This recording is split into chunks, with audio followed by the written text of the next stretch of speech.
पहलू में आ जाती है। वो श्री राम जी गुरु विश्वामित्र जी और लखन जी, विश्वामित्र जी श्री राम जी से कहते हैं कि चलो अब हम आगे जनकपुरी की आगे चलते हैं जहाँ पर शिव धनुष रखा है। और बहुत सारे राजे महाराजे बहुत सारे वहाँ पर आए हुए थे।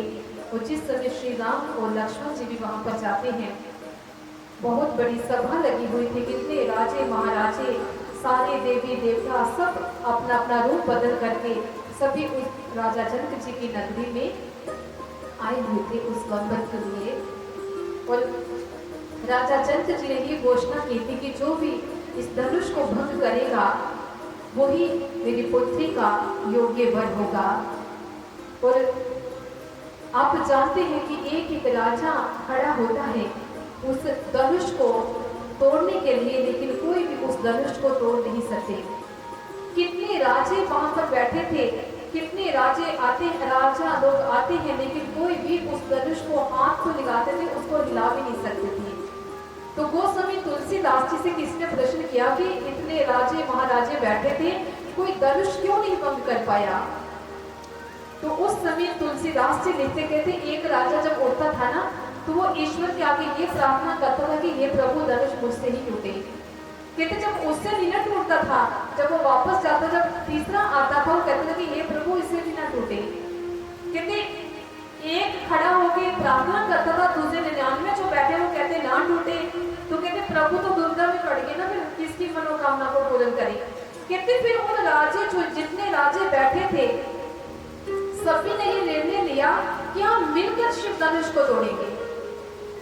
तो किसी ने कहा अरे मूर्खो, अगर मिलकर धनुष को तोड़ तो लोगे, लेकिन जानकी तो किसी एक को ही मिलेगी ना। तो कहते कोई बात नहीं, वो तो बाद में देख लेंगे, पहले मिलकर धनुष तोड़ेंगे, फिर हम आपस में युद्ध करेंगे, जो बच जाएगा जानकी जी उनकी हो जाएगी।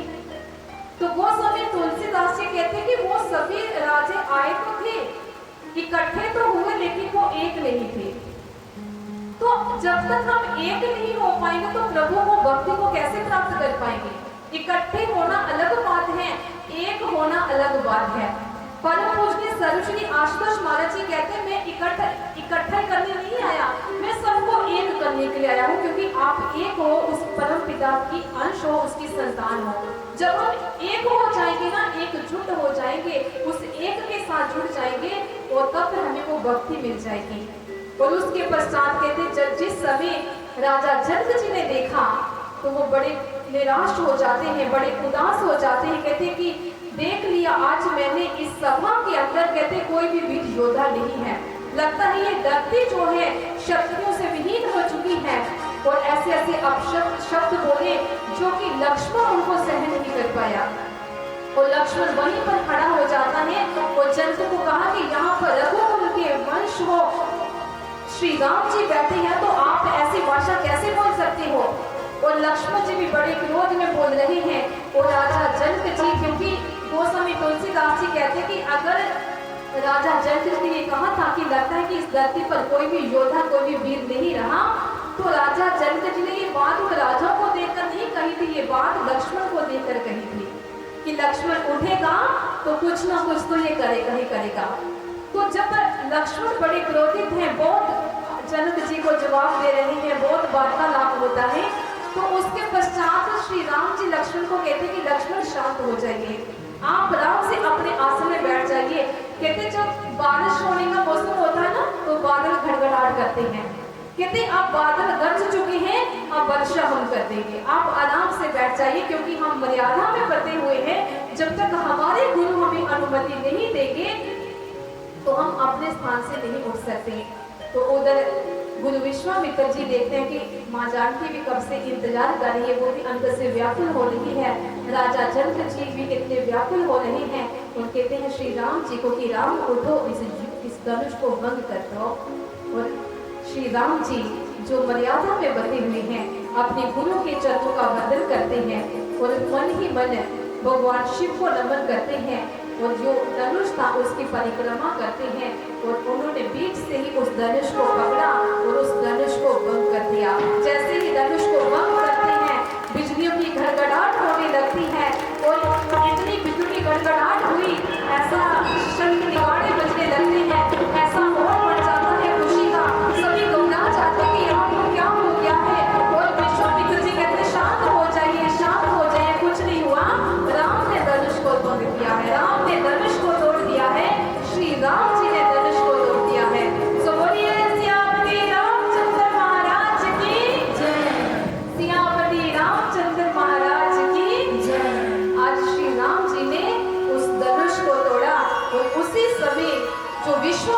जी थे जो तपस्या कर रहे थे, जब उनको ऐसी ध्वनि सुनाई देती तो वो बड़े क्रोध स्वभाव में आते हैं। उस राजा जनक जी की सभा में कितना लंबा वार्तालाप होता है विश्वामित्र जी का, और लक्ष्मण जी तो है ही क्रोध स्वभाव के हैं।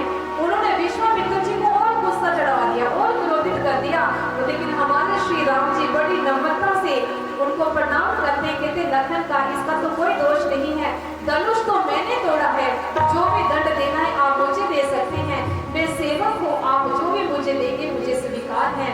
लेकिन उसी समय जैसे ही विश्वामित्र जी ने श्री राम जी की छवि को देखा तो उन्हीं में से श्री राम जी को भगवान विष्णु चतुर्भुज रूप में दर्शन हो जाते हैं। जैसे ही उनको दर्शन होते हैं तो उसी समय वो बड़े प्रसन्न हो जाते हैं, बड़े खुश हो जाते हैं। तो परशुराम जी बहुत खुश हो जाते हैं।